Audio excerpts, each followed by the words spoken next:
అసాధ్యమైనది ఏదియు లేదు, సమస్తము సాధ్యమే. వ్యాధుల నుండి స్వస్థపరచుట సాధ్యం సాధ్యం, బలహీనులకు బలమునిచ్చుట సాధ్యం.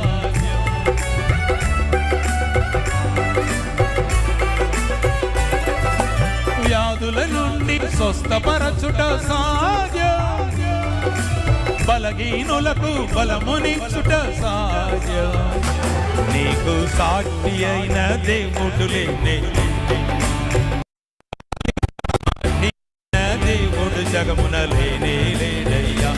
నీకు సాక్షి అయిన దేవుడు జగమునే లేడయ్యా. నీకు సాక్షి అయిన దేవుడు లేనే లేడయ్యా. బలవంతుడు